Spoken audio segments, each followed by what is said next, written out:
In Lecture 4, we learned that nature is made from just 5 elements or essences: atomic matter, light, neutrinos, dark matter, and dark energy.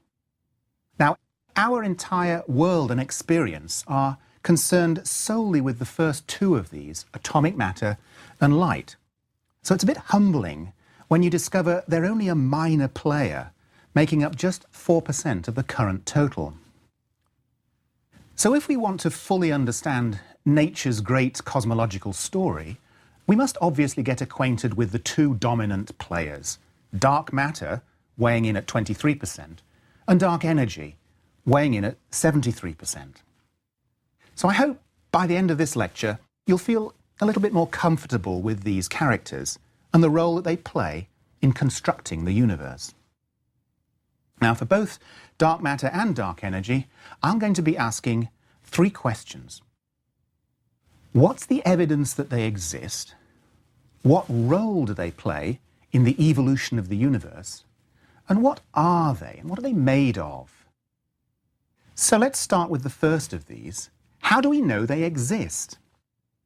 You can immediately guess why they've eluded detection for so long.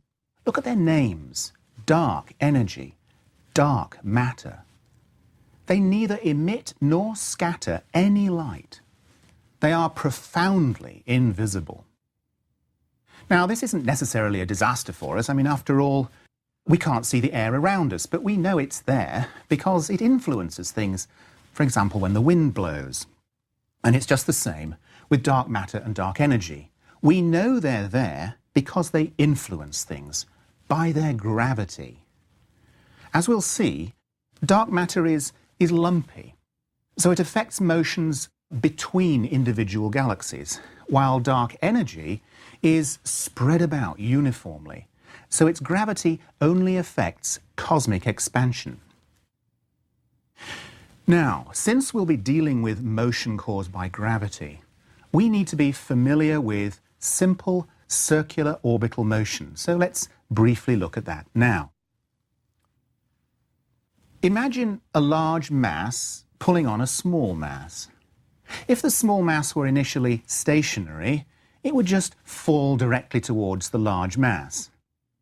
But if it's initially moving sideways, then the sideways motion and the inward pull combine together, and the upshot is that the small mass travels in an orbit. In this case, it's a circular orbit. Ultimately, that's all that orbits are. They're the combination of sideways motion and an inward pull of gravity. Now then, for those of you who are happy with this kind of thing, let me briefly show you the equations which describe this circular orbit. So we start from Newton's second law of motion. Force equals mass times acceleration. The gravitational force is given by Newton's famous inverse square law, g(m)m/r squared, where g is Newton's gravitational constant and the 2 m's are the 2 masses, and r is their separation.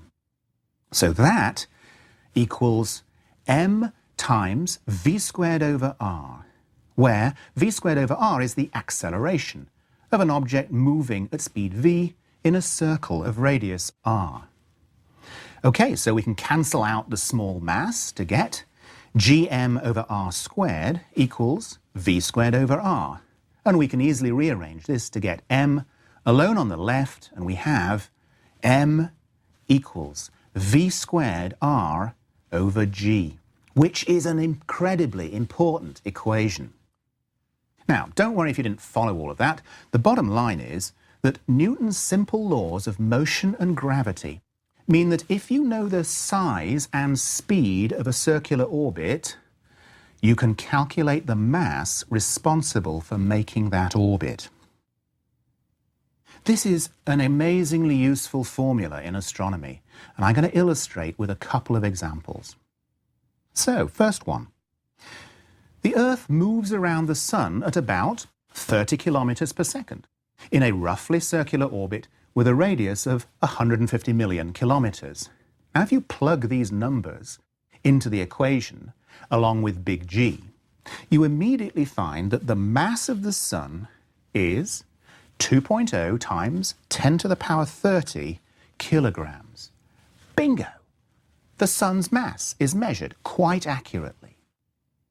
Now, my second example is much grander. Here's a typical galaxy. Stars in its disk move approximately on circular orbits. Now, in ways we'll get to in a minute, it's possible to measure the orbit speed and size. And let's say they are 200 kilometers per second and 25,000 light years. Well, once again, you simply plug these numbers into our equation, m equals v squared r over g, and we get 1.4 times 10 to the 41 kilograms, or a little over 70 billion times the mass of the Sun. Again, you've just measured the mass of a galaxy. When you think about it, these are quite remarkable results. We'll never go to visit the Sun or a galaxy, but using Newton's laws of gravity and his laws of motion, we can confidently measure both of their masses.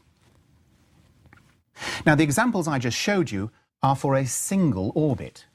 But when the orbital speed is measured for a whole range of distance from the center, we get what astronomers call a rotation curve.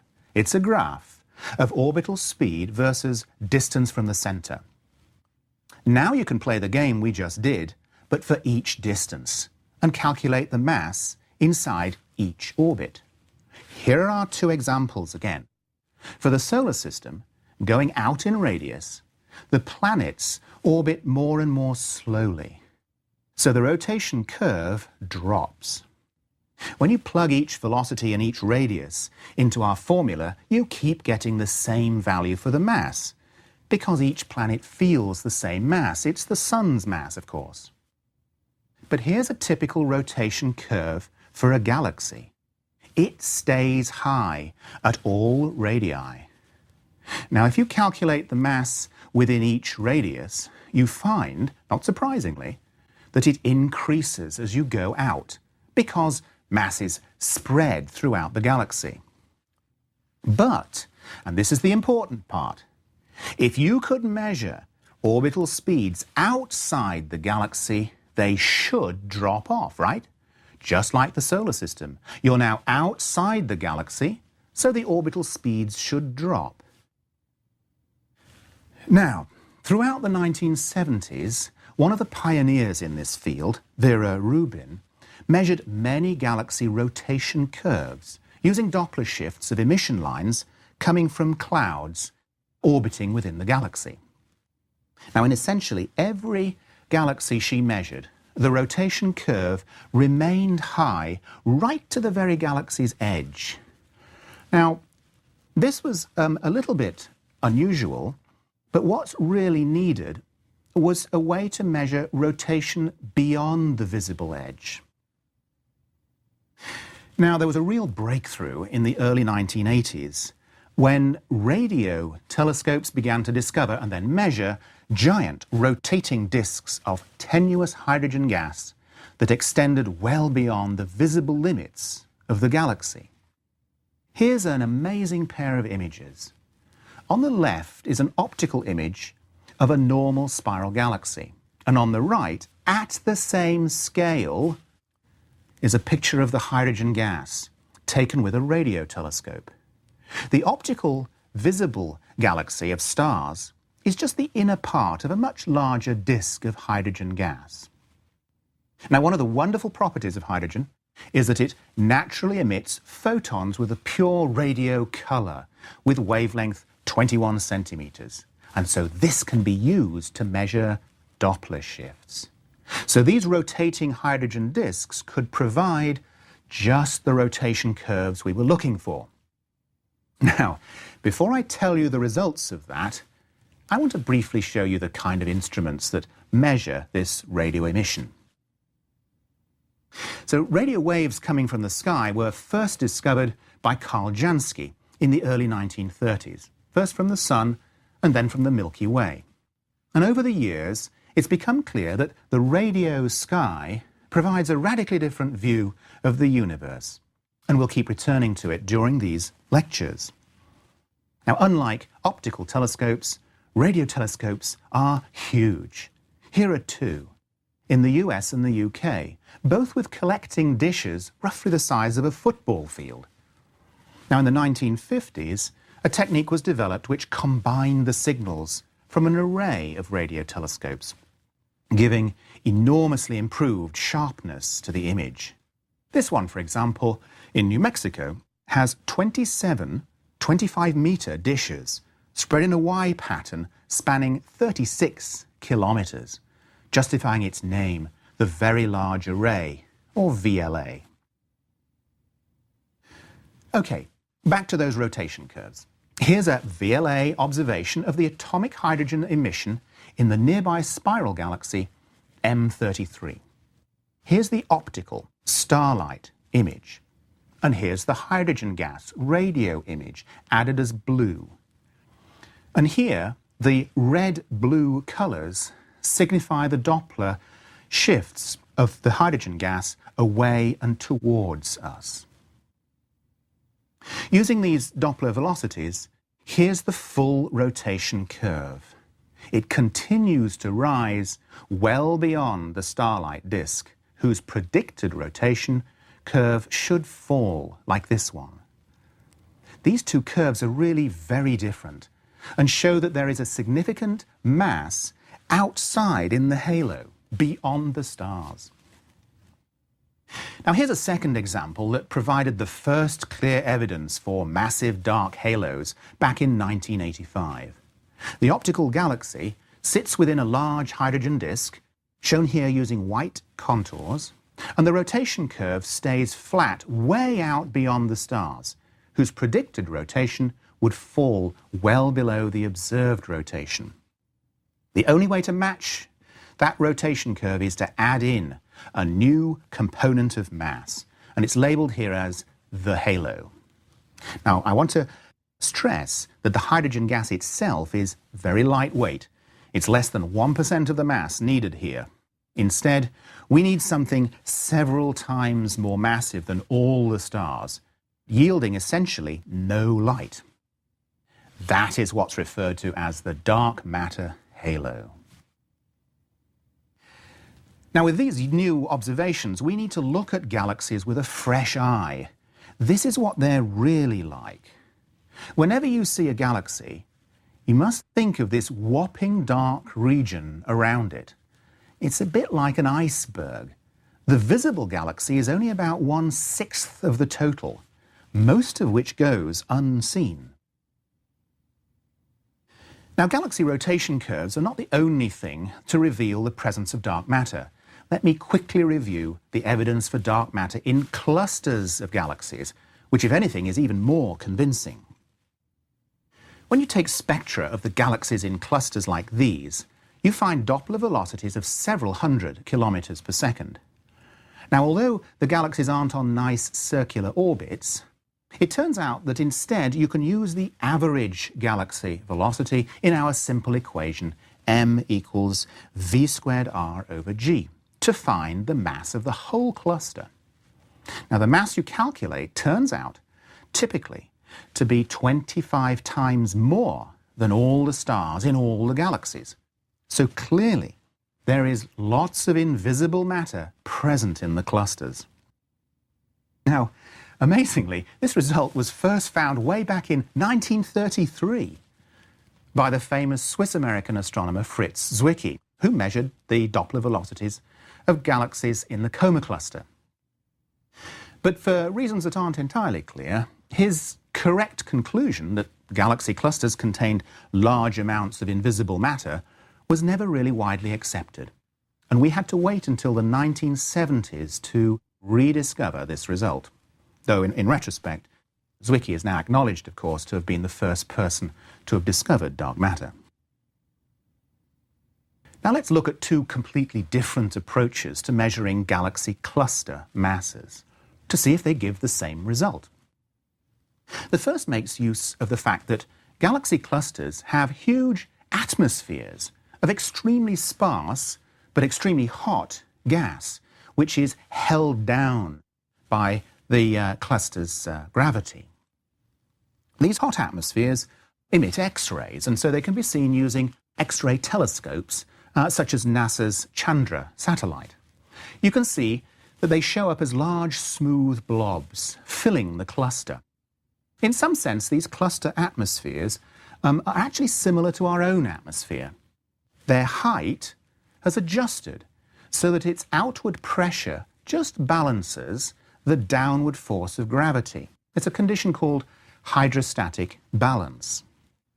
So, using the X-ray images to measure the height and temperature of the gas then yields the downward gravitational force, and it's that that tells you the cluster's total mass.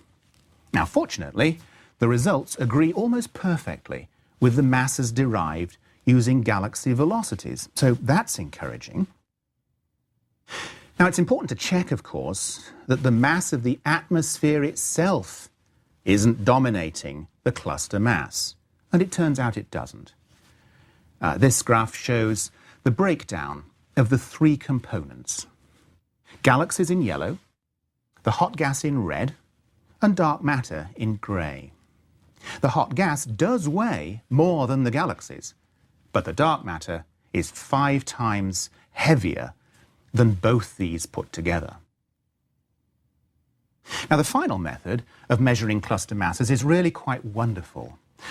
So deep and so extended are the gravitational fields of the rich galaxy clusters that they actually bend passing light rays, and astronomers call this a gravitational lens. Now, in practice, what happens is that the distant background galaxies seen through the cluster appear distorted. Some are even stretched into long, thin arcs. Now, as you might imagine, the degree of distortion reveals the strength of the gravity, and hence the mass of the cluster. The cluster masses measured this way agree perfectly with the other two methods, and they contain much more mass than is just in the galaxies or the atmospheres combined. So I hope by now I've convinced you that dark matter is real and it's a major component in the universe. But apart from keeping astronomers busy, what's it good for? What does it do? The answer is a lot, and without it, we wouldn't exist. As these sequence of images shows, the primary role dark matter plays in cosmology is in transforming a smooth young universe into a lumpy old universe. Stated simply, gravitational clumping requires mass, and the atomic matter alone isn't enough. In fact, in a universe without dark matter, not a single star or galaxy would have yet formed, and probably never would. So dark matter really plays a very important role, and it's something we'll look at in more detail in lectures 17 and 22.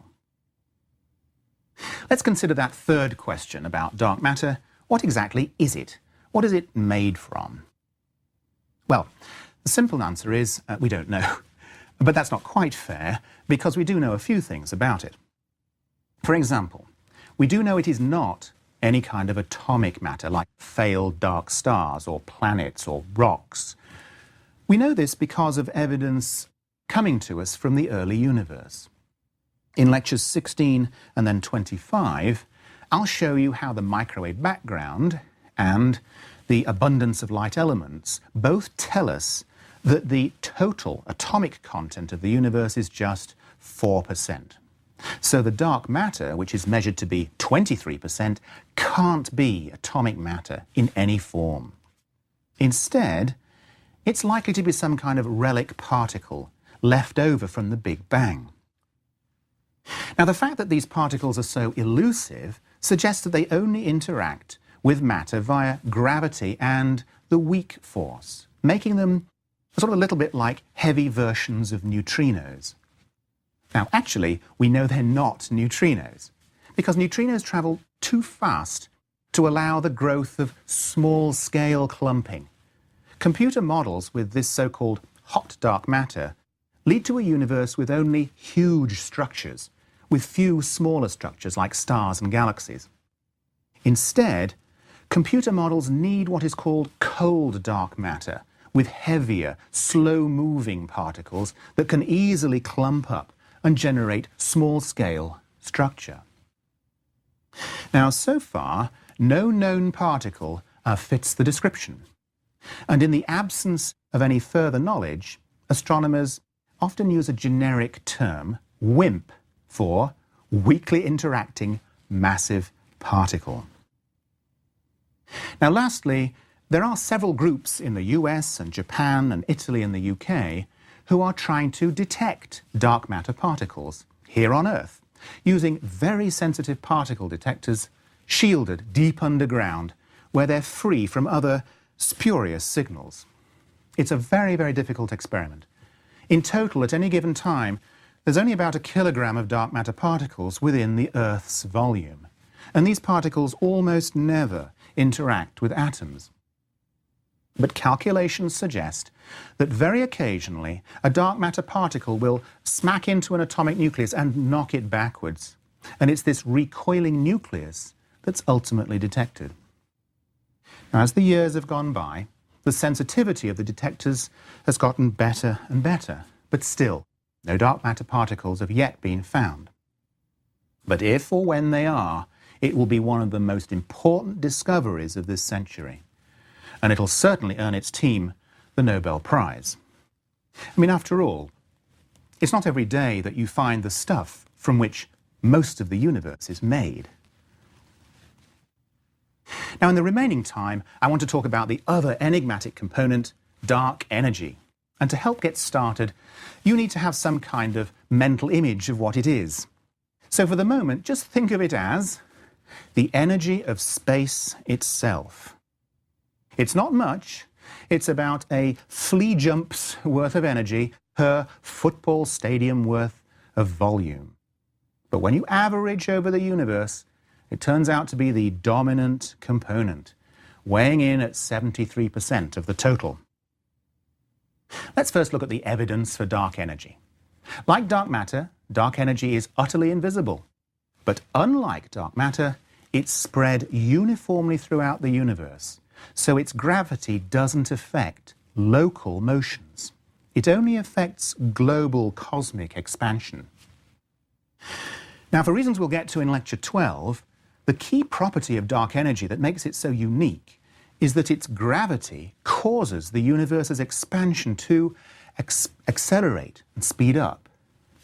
See, ever since Hubble discovered expansion, everyone thought its rate would be slowing down, since the matter within the universe pulls back. So it came as a huge surprise in 1998 when 2 independent teams, led by Saul Perlmutter and Brian Schmidt, found that the universe's expansion was actually speeding up. Now, their method is simple in principle. Here's a standard Hubble diagram, with distance plotted against expansion speed, with the local gradient, slope, giving us the current Hubble constant of 22 kilometers per second per million light years. Now, if you go to greater and greater distances, you're looking back in time. So if the curve gets steeper, we know that the expansion rate was faster in the past. So the universe would therefore be decelerating. But if the curve gets shallower, the expansion rate was slower in the past, and we know the universe would be accelerating. One needs to look very far away to go far enough back in time to see the changing expansion rate. So it's supernovae, like the one shown here, that are used to measure these huge distances. Well, in practice, of course, life is a bit more complicated, and instead people plot not the distance but the brightness of the supernova against their redshift. And they look for deviations from what's expected for a constant expansion rate. Here you can see the data fit the accelerating universe much better than the decelerating universe. So, in the time actually since that discovery of dark energy back in 1998, the supernova data have gotten steadily better, And there are now actually two other independent methods to check for acceleration, and they also give the same positive result. So observationally, at least, it looks as though dark energy is here to stay, and we need to fold it into the cosmological picture. So what exactly is dark energy? Now, the honest answer is, again, we don't know. Actually, the situation is even worse. We really don't know. Now, having said that, there are some ideas. In fact, something resembling dark energy was even introduced by Einstein himself when he added what's called the cosmological constant to his equations of general relativity. His aim was to find a static cosmological solution, a universe which neither expanded nor contracted, because he thought that was how the universe was. Of course, he famously discarded that result as soon as Hubble discovered that the universe was in fact expanding. Now today, cosmologists usually consider three possibilities for the nature of dark energy. The first is a fixed, very slight energy associated with space itself. It's called a vacuum energy. The second is a slightly different kind of vacuum energy, one that varies in time or place, and it goes by a different name, quintessence. And the third involves a genuine modification to the properties of gravity, something beyond Einstein's theory that we don't yet understand. Now, the current favourite amongst cosmologists is the first of these, vacuum energy. So let me look at that for a moment now. Now, I know it seems a bit like an oxymoron that the vacuum, defined to be completely empty space, can actually contain energy, but a modern physics view of the vacuum does actually allow for this. The part of physics that treats the vacuum is called quantum field theory, and it sees all of space as permeated by fields that, in a sense, embody the laws of physics. They also bring the vacuum alive in the sense that within empty space, pairs of particles and antiparticles are constantly forming and dissolving all the time. So with this more active view of the vacuum, I think you can see that perhaps these quantum fields might actually weigh something. They might have some energy associated with them. Now, it would be nice if quantum field theory was able to predict the energy of the vacuum, but it can't quite do that properly. In fact, the best estimate, which is probably oversimplified, gets a value about, wait for it, 10 to the 90 tons per cubic inch. So that's clearly wrong by any standards. So I think at this point the optimistic statement is that finding the nature of dark energy is one of today's greatest challenges in physics. Finally, what role has dark energy played in shaping the universe? Well, so far, not too much. It played almost no role in the early universe, and only recently has begun to gently accelerate cosmic expansion. But its primary influence, so, is going to be on the future, and in two rather distinct ways. The first is that the accelerating expansion shuts down the assembly of structures in the universe. See, ever since the Big Bang, gravity has been bringing things together into clumps on all scales, from stars to galaxies to the web. And as you might imagine, gathering things together in a universe that is expanding is a rather delicate balance. And it turns out that our universe is sufficiently close to that balance that when its expansion changes from decelerating to accelerating, then the clustering stops. So the universe's current web-like pattern won't change anymore. It's now become frozen. But the second effect of dark energy is in some sense more dramatic. It drives an exponential expansion that doubles the separation of galaxies roughly every 10 billion years. So as the trillions of years pass by, all parts of the universe get further and further from each other, moving faster and faster. So the universe becomes more and more empty. But it's worse than that. Not only are things far away, the space they're in is moving faster and faster. And in time, every galaxy passes light speed, at which point we say it crosses an event horizon and becomes forever invisible. Ultimately, the only things visible to us will be the stars and galaxies that are in our immediate vicinity, their mutual gravity winning out over cosmic expansion. Who would have thought that such an apparently innocuous vacuum energy, a mere 6 milligrams per Earth volume, could so utterly affect the future of the universe? Let's end this lecture and this first overview theme of 9 lectures by returning to that remarkable and sobering truth that 96% of the universe's contents are not only beyond our senses, but also beyond our current understanding. This is, however, a wonderful situation. We know there is more to the universe than meets the eye, literally, and there are great discoveries still to be made.